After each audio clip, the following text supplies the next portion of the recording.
हरे कृष्णा। चौथा अध्याय श्लोक क्रमांक 22 से 25 तक। यदृच्छला लाभ संतोष्ट द्वंद्वातीतो विमत्सर समसिद्ध वसिद्धोच्च कृतोत्मी न विद्यते यत गत संगस्य मुक्तस्य ज्ञानावस्थित चेतस यज्ञायाचरत कर्म समग्रं प्रविलीयते ब्रह्मार्पणं ब्रह्म हविर् ब्रह्माग्नो ब्रह्मणाहुतं ब्रह्म एव तेन गन्तव्यं ब्रह्म कर्म समाधिना दैवमेवापरे यज्ञं योगिनं पर्युपासते ब्रह्माग्नावपरे यज्ञं यज्ञ एव उपयुज्यति।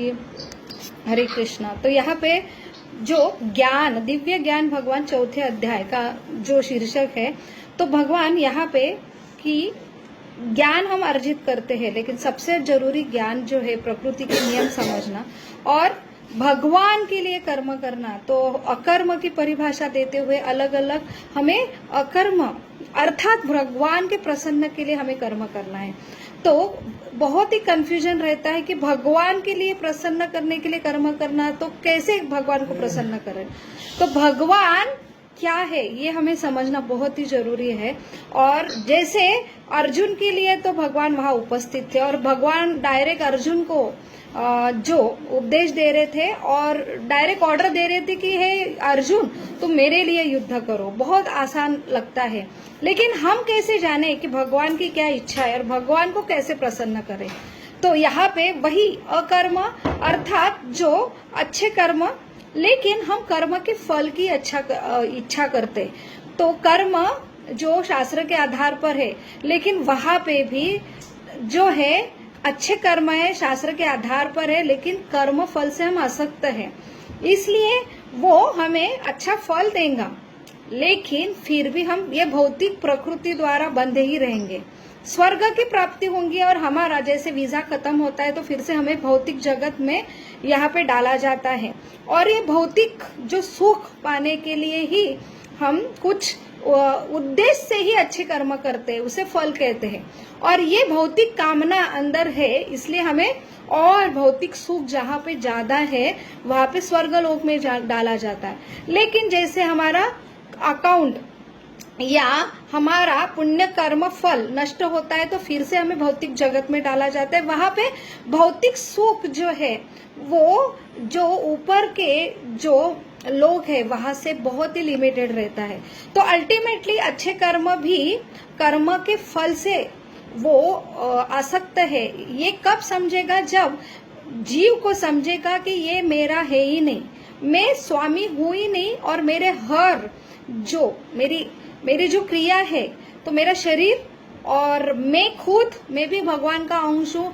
मेरे कर्म के लिए जो एनर्जी लगती वो रॉ मटेरियल जैसे ऑक्सीजन है और सब कुछ है जिसके द्वारा हम चलायमान होते हैं, और ये सब कुछ ही ये भगवान के द्वारा होता है। जब तक ये ज्ञान व्यक्ति को नहीं आता है तब तक उसे समझता है कि प्रकृति के जो 3 गुण है, रजो तमो गुण, उसके द्वारा सत्व गुण में भी व्यक्ति को ऐसा लगता है कि मैं कर्म कर रहा हूँ, इसलिए वो कर्म की फल की इच्छा करता है कि मैंने काम किया है तो ये मेरा है। तो इसलिए ये शुद्धिकरण की विधि है जो गुरु शिष्य परंपरा द्वारा ही हमें समझ में आता है। और भगवान की ये सारी व्यवस्था भगवान की है, तो हमारे पीछे हर चीज के पीछे भगवान का हाथ है।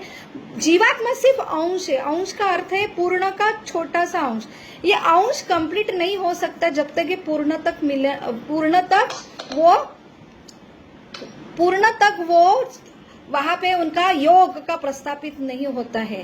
तो यही अंश ये खुद के बल पर ये समझ पाना कि मैं किसके द्वारा कर्म मेरे होते हैं, क्योंकि भोग की इच्छा है, इसलिए ये इतने त्रिगुणिक शक्ति जो भगवान खुद बोलते देवी ऐश गुण माया, बहुत ही ये जो माया शक्ति है, माया का जो नहीं है वो हम समझते कि मैं कर्म कर रहा हूँ, लेकिन ये हमारी इतनी तीव्र इच्छा है, इसलिए वो जितनी तीव्र इच्छा होंगी उतनी बहिरंगा शक्ति हमें मोहित करते हैं। तो जब तक हम समझ नहीं पाते कि मैं नहीं कर्म कर रहा हूं, तब तक हमारी कर्म की फल के लिए अटैचमेंट, आसक्ति बनी ही रहेंगी। तो यही भगवान हमें यहाँ समझा रहे हैं कि अकर्म करो तो अकर्म मेरे लिए करो तो मैं भगवान। तो ये कब समझ में आता है? अर्जुन को तो भगवान ने डायरेक्ट गीता सुनाई, लेकिन हमें गुरु शिष्य परंपरा द्वारा आती है। तो गुरु जो प्रमाणित गुरु है, जो भगवान से डायरेक्ट आते हैं, ब्रह्म जो संप्रदाय है, जो श्री संप्रदाय है, चतुष्कमर संप्रदाय, रुद्र संप्रदाय है, जहाँ पे गुरु, उसके गुरु, उनके गुरु, उनके गुरु डायरेक्ट भगवान से, कृष्ण से कनेक्टेड होते हैं, तभी वो अधिकृत है। वैसे अगर गुरु शिष्य परंपरा के अंडर हम जो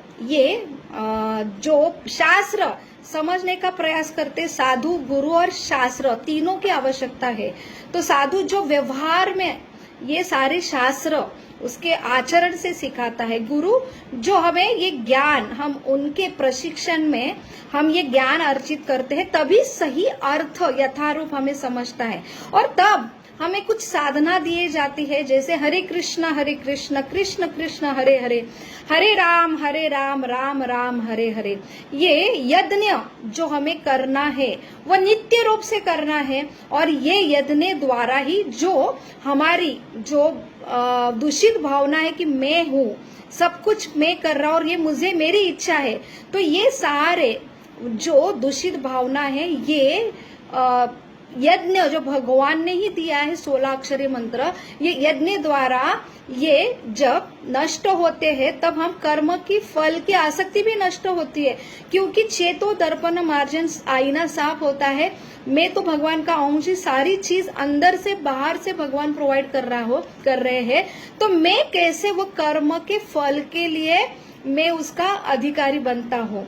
तो ये है सही दिव्य ज्ञान। और ये जब जीवात्मा को आ जाता है तो हर चीज वो भगवान के लिए करेंगे। तो यही भगवान स्ट्रेस मैनेजमेंट दे रहे कि ये समझ में आते हैं तो हम स्ट्रेस, तान तनाव क्यों होता है? क्योंकि हम हमारे हिसाब से कर्म करते हैं और हमारे हिसाब से हमें फल चाहिए, और वो नहीं फलित होते, इसलिए हमें स्ट्रेस आता है। तो जब भगवान यहाँ निर्मोह, एक जो स्थिर मन बुद्धि से स्थिर होके निर्मोह कि मेरा कुछ भी नहीं है, तो यहाँ पे वो स्थिति जो आती है, तो वो भगवान यहाँ पे हमें बता रहे हैं। और खुद ऐसे महाजन है, 12 महाजन बताए है कि उन्होंने अपने जीवन में वो सब उतारे हैं। तो ऐसे 12 महाजन और बहुत सारे व्यक्ति भागवत खुद अपने जीवन में ये हमें भगवान के जो प्रामाणिक शास्त्र है उसके आधार पर जीवन बिता के फिर हमें ये उदाहरण देते हैं कि कैसे हमने कर्म कि फल की आसक्ति न रह के सिर्फ अपना अपना निहित कर्म करना चाहिए। उसके लिए भगवान से प्रेम संबंध होना चाहिए, और भगवान से प्रेम संबंध नित्य रूप से हम साधना करेंगे और शास्त्र पठन करेंगे, तब हम ऑटोमेटिक, जैसे माता पुत्र का चिंतन करती, वैसे भगवान का चिंतन जितना हम रोज उनके नित्य सानिध्य में आएंगे उतना ही हमारा अटैचमेंट होगा और नेचुरल प्रोसेस होंगे। तो बहुत ही कृष्ण भावनामृत, ये प्रोसेस बहुत नैसर्गिक है। आर्टिफिशियल कुछ ध्यान करना ये सब बहुत दिन तक हम नहीं कर सकते। तो नैसर्गिक अपने आप बैकग्राउंड में भगवान का चिंतन, तो हमको भगवान अपने आप हम स्मरण करते हैं, और हर चित्त जो कर्म है वो उनके लिए ही करते हैं। तो वही यहाँ पे भगवान कर्म यज्ञ की परिभाषा दे रहे। तो अलग अलग यज्ञ बताए हैं, और सबसे जरूरी ब्रह्म में विलीन होना। तो कंफ्यूजन होता है अगर श्लोक सही प्रमाणित गुरु द्वारा हम समझते नहीं तो उसका अर्थ अलग होता है। तो भगवान यहाँ पे जो कृष्ण भावनामृत, जो भगवान से प्रेम करता है वो हर कर्म भगवान के लिए करता है, तो उसकी कोई जो खुद के लिए आशा नहीं होता, और वो कर्म से आसक्त भी नहीं रहता और कर्म छोड़ने के लिए भी आसक्त नहीं रहता है। तो वो अपना नित्य कर्म बहुत ही अविचलित भाव से करता है।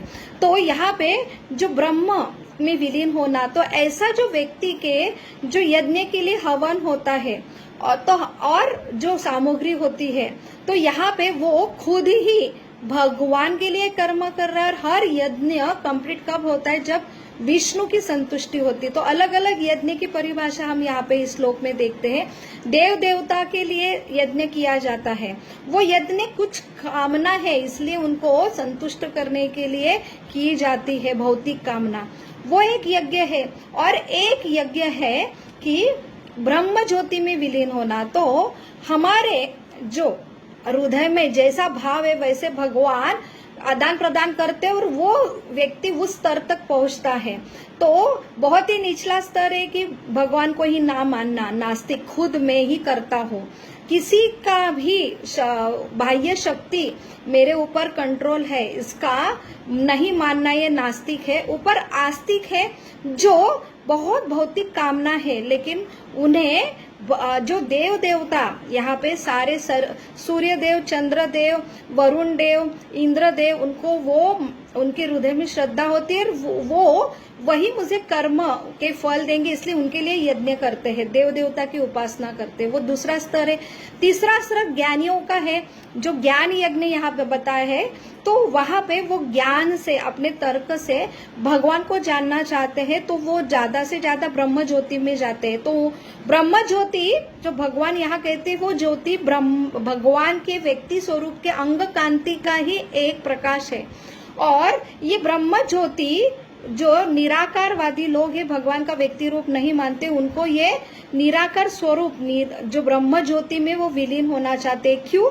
क्योंकि कर्म का बंधन नहीं चाहिए, इसलिए खुद का व्यक्तित्व स्वरूप वो खो देते हैं और इसलिए वो इच्छा करते हैं। भगवान जो इच्छा जो जीव का है उससे आदान प्रदान करके वही फल देते, तो ये ब्रह्म ज्योति में विलीन। लेकिन यहाँ पे कृष्ण भावनामृत जो व्यक्ति है, कर्म करके वो ब्रह्म में विलीन होता है, तो उसके कर्म जो है वो ब्रह्म में विलीन होते हैं। तो ब्रह्म का अर्थ यहाँ भगवान है और वो सब कुछ भगवान के लिए कर रहा है। तो उसका जो कर्म है वही वो अपनी खुद के लिए ना करके सिर्फ भगवान के लिए करता है, तो उसके कर्म है वो ब्रह्म में विलीन होते हैं। यहाँ पे भगवान की परिभाषा है। और ऊपर का एक स्तर है जो भगवान को व्यक्ति रूप में, जो कृष्ण भावनामृत व्यक्ति है, तो भगवान के लिए कर्म करता है। तो ऐसा व्यक्ति जो है वो 24 घंटा चिंतन करता है। अपना निहित कर्म वैसे ही बाह्य रूप से वो ऐसे ही जीवन दिखेगा जो बाकी साधारण लोग हैं। अपना गृहस्थी कर्म, व्यवसायिक कर्म सब करेगा, लेकिन अंदर जो है भगवान का चिंतन करेगा और हमेशा वो देखेंगे ये सारा भगवान ही मुझे सहायता कर रहे और मैं ये सारा भगवान के प्रसन्न के लिए कर रहा हूँ। तो ये बहुत ही जरूरी है भावना, इसे कृष्ण भावनामृत जो कर्म कहा जाता है। तो ऐसा व्यक्ति कर्म के बंधन से मुक्त होता है और वह भगवान धाम जाने के लिए योग्य होता है। तो यही ये 4 श्लोकों में भगवान जो परिभाषा दे रहे हैं कि माया द्वारा अच्छिद जो परम सत्य उसे पदार्थ कहा जाता है। तो हर कोई भगवान अस्तित्व है, लेकिन माया का अर्थ है भौतिक कामना, जो मेरे लिए, अगर ये भावना से वो पदार्थों को हम देखते हैं, परम सत्य को, जो परम सत्य का अर्थ है जो चीज भगवान से ही आती है लेकिन वो मेरे लिए है, मेरे भोग के लिए है, तो उसे माया कहते हैं। तो वह परम सत्य पदार्थ के रूप लेता है, लेकिन वही कृष्ण भावनामृत जो भक्त है वो पदार्थ का उपयोग भगवान के संतुष्टि के लिए करेगा। जैसे एक गुलाब का फूल है, तो भौतिकवादी जो लोग हैं वो सिर्फ निसर्ग का ये प्रोडक्ट है और उसको एंजॉय करेंगे अपने लिए, और एक देव देवता के उपासक है, वही देव देवता को देके उसमें वो कुछ भौतिक कामना करेंगे, वो भगवान देव देवता को जो अर्पण करेंगे। लेकिन कृष्ण भावनामृत जो व्यक्ति है वही कृष्ण वो फूल देख के, कितने भगवान ने आकर्षक फूल बनाया है, वो भावना देख के वो भगवान को अर्पण करता है कि ये आपका प्रोडक्ट है, आपके प्रसन्न के लिए आपको ये अर्पण करना है। उसको कोई उसके बारे में मुझे कुछ भी नहीं चाहिए, बस आपके प्रसन्न के लिए ये फूल है। तो वही क्रिया है लेकिन भाव अलग अलग है। यही भगवान ये 4 श्लोकों में बता रहे हैं। हरे कृष्णा कृष्ण कृष्ण हरे हरे, हरे राम राम राम हरे हरे। हम कल 26 श्लोक से आगे